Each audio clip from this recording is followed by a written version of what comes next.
Bonjour à tous, bienvenue dans cette nouvelle vidéo. Robin ici. Je vais aujourd'hui vous dévoiler les méthodes que j'ai personnellement utilisées pour obtenir davantage de clients dans mon business. Je vais vous parler de mon expérience personnelle. Je vais vous donner pour chaque méthode, selon moi, les avantages et les inconvénients. Le but étant qu'à la fin de cette vidéo, qui va durer peut-être 10-15 minutes, vous ayez les clés pour déterminer quelle méthode d'acquisition est la plus adaptée pour votre business. Ce n'est pas parce qu'une méthode est plus adaptée pour moi à cet instant T qu'elle le sera pour vous également. Ça dépend également de l'état d'avancée de votre business, de votre connaissance, mais également de vos objectifs en termes de chiffre d'affaires, en termes de prospection, quelles ressources êtes-vous prêt à allouer en termes de temps, en termes de finances. Restez bien jusqu'à la fin de cette vidéo. Premièrement parce que vous aurez les clés pour les appliquer dans votre business, pour faire le choix vous-même, mais surtout parce que je vais vous dévoiler la méthode qui, actuellement, est hyper sous-cotée par la plupart des business et remarquablement efficace. Allez, on est parti. Tout d'abord, je vous invite à faire la différence entre le cold et le warm outreach. Alors, qu'est-ce que c'est ? Dans un premier temps, le cold outreach, c'est un prospect qui ne vous connaît pas. Il n'a jamais montré de signe d'intérêt dans votre business. Autrement dit, vous êtes un étranger. À l'inverse du warm outreach, où ces personnes ont déjà montré un signe d'intérêt pour votre business. Elles vous connaissent de près ou de loin, mais en tout cas, elles ont déjà entendu parler de vous. Et c'est là toute la différence de ces deux approches.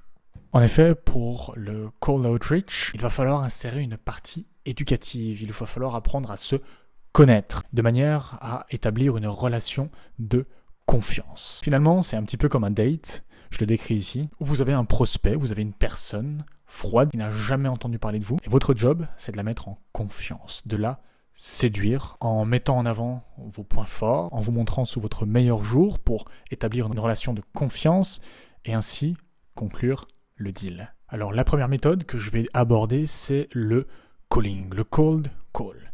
Cette méthode a pendant très longtemps été ma préférée. Je me levais le matin, c'était très dur.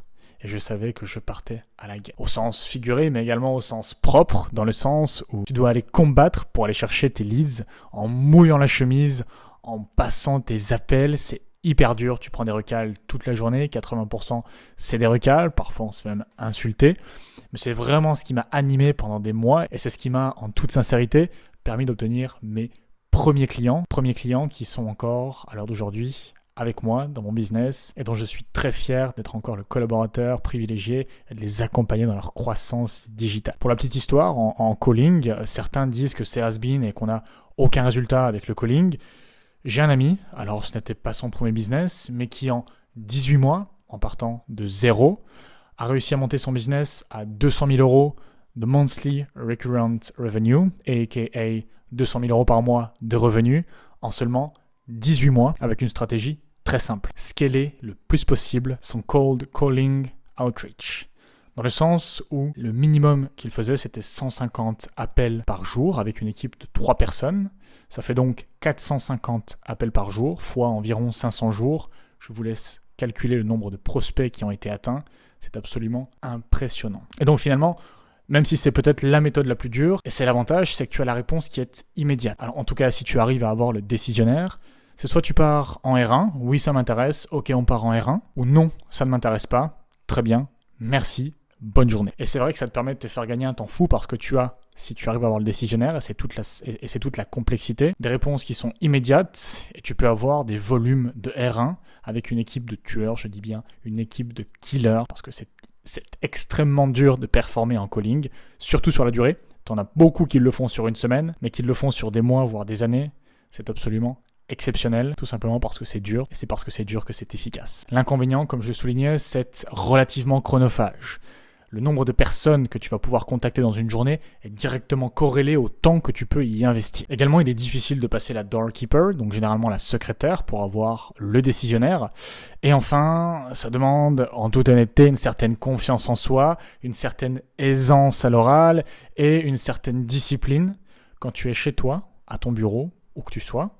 Peut-être que quand tu commences, tu es chez toi. À prendre ton téléphone, c'est toi vs ton téléphone, ton clavier, à taper les numéros, à prendre des recals et à continuer, malgré ton cerveau qui te dit « Arrête, qu'est-ce que tu fais ? Arrête tout de suite !»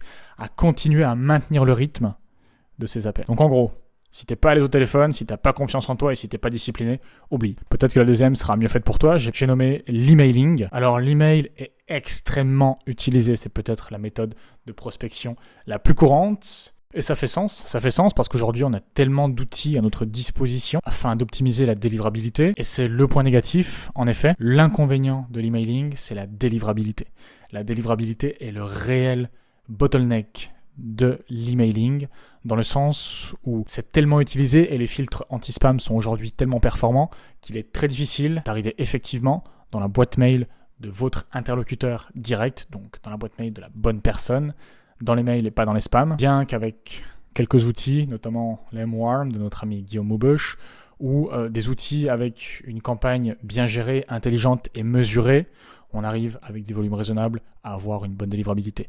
C'est le deuxième point négatif, c'est la scalabilité de cette méthode. En effet, il est très difficile de faire du volume. Envoyer quelques dizaines, quelques centaines d'emails par jour est tout à fait réalisable avec une ou deux adresses mail. Cependant, si on veut faire de l'outreach sur des milliers de personnes chaque jour, vous êtes quasi à coup sûr assuré de tomber dans les spams, de n'être jamais ouvert, ou en tout cas de ne jamais toucher la personne désirée. Cependant, l'avantage pour des personnes qui ne sont pas du tout à l'aise au téléphone, et qui souhaitent débuter. J'ai également utilisé l'emailing à mes débuts, je l'utilise encore d'ailleurs aujourd'hui, dans une moindre mesure, c'est que vous pouvez de manière automatisée prospecter des centaines de personnes par jour. Je dis bien des centaines, à condition que ce soit bien fait, que vous ayez un mail qui a été préchauffé au préalable, et surtout que vous ayez un très bon copywriting, ou si vous n'avez pas un bon copywriting, ayez au moins un bon copywriter qui pourra vous créer, qui pourra vous élaborer un bon copyright. Comme je le disais, pour l'emailing, le gros avantage, c'est-à-dire les outils qu'on a à la disposition qui permettent de démocratiser cette méthode, a été un peu trop démocratisé, c'est utilisé par tout le monde. Et finalement, comme dans tout, mais surtout dans le business, ce qui est utilisé par tous, in fine, ne fonctionne plus pour personne. Ou en tout cas, très peu de personnes qui arrivent à tirer leur épingle du jeu, mais globalement, l'emailing par rapport à il y a quelques mois, quelques années, n'a plus du tout le même impact et votre interlocuteur est bien plus sensible, bien plus susceptible de supprimer ou de se formaliser lorsqu'il reçoit un email commercial de votre part. Cependant, je reviens sur l'avantage, c'est qu'on a tous les outils à disposition pour faciliter la campagne, Phantom Buster pour obtenir des emails, Apollo pour envoyer les emails et également acheter des emails, Lemlist pour assurer la délivrabilité avec Lemwarm qui permettra de préchauffer votre adresse mail, mais également des outils de scrapping comme Instant Data Buster ou encore Bouncer pour nettoyer votre liste d'emails, même des milliers de mails en un coup, en quelques minutes, à la planification des envois avec des outils comme Apollo, comme Lemlist, des séquences et des relances que vous pouvez planifier. Ça vous permet de manière automatisée de planifier l'envoi de 10 000 emails à raison de 200-300 emails par jour, et donc de vous assurer de manière automatique et automatisée l'envoi de 200 à 300 emails par jour, y compris des séquences de relance qui permettent d'avoir une efficacité excellente, mais malheureusement de moins en moins bonne avec les filtres spam, comme je l'ai dit, qui sont de plus en plus performants, et également votre interlocuteur qui est de moins en moins ouvert et de plus en plus informé sur les techniques commerciales d'emailing. Peut-être que vous préférerez le troisième point, la création de contenu. La création de contenu, c'est un énorme point. C'est l'idéal pour délivrer de la valeur gratuite auprès de votre audience. J'ai bien dit de la valeur, parce que ce n'est pas parce que c'est gratuit que ça ne coûte rien. Ça coûte notamment auprès de votre interlocuteur de la confiance, parce qu'il investit ce qu'il a de plus cher, même s'il n'en est pas conscient, son temps, son focus et son énergie dans votre vidéo, dans votre pièce de contenu, dans votre texte, plutôt que dans une vidéo amusante, bourrée de dopamine, qu'on pourrait avoir sur TikTok ou sur Instagram.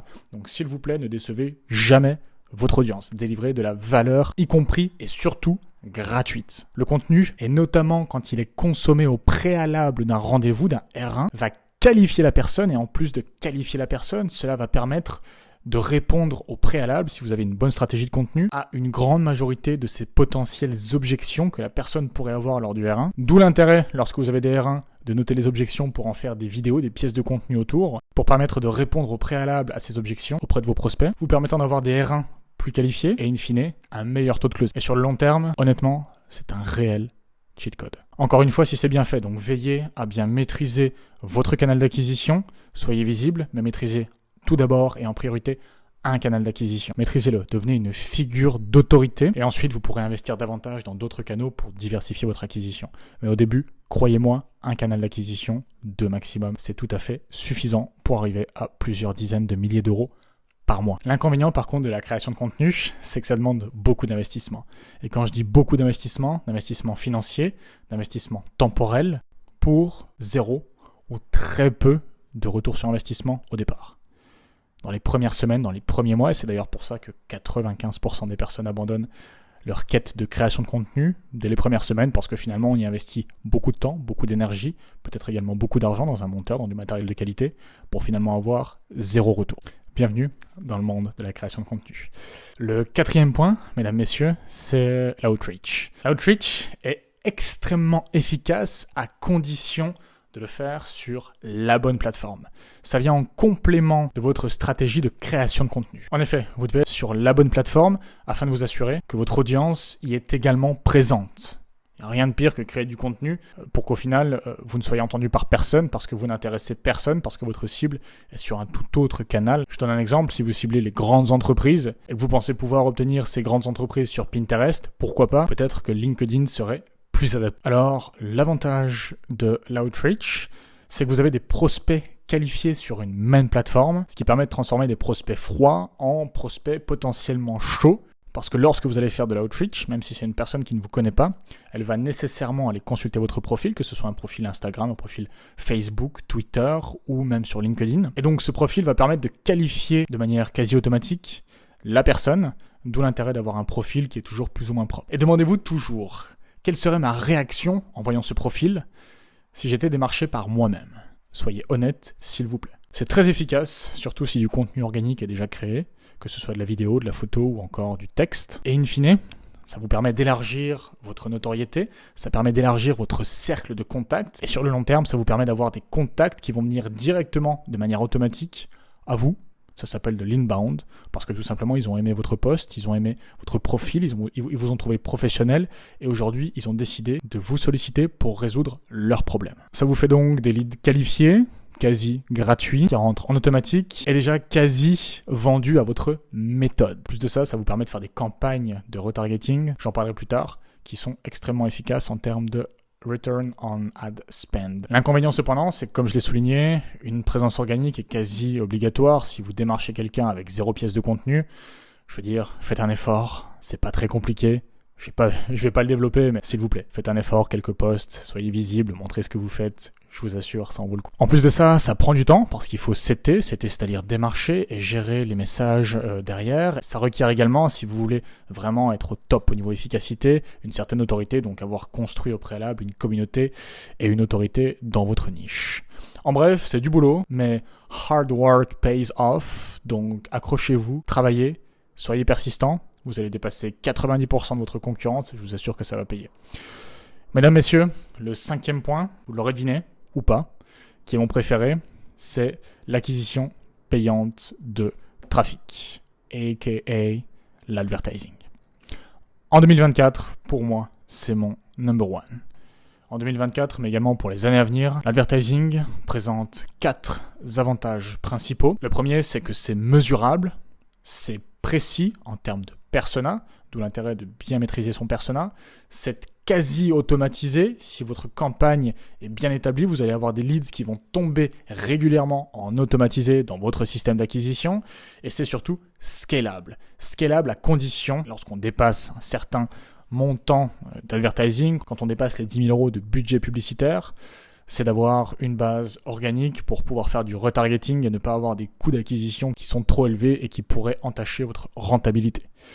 Ceci requiert un système de conversion optimisé.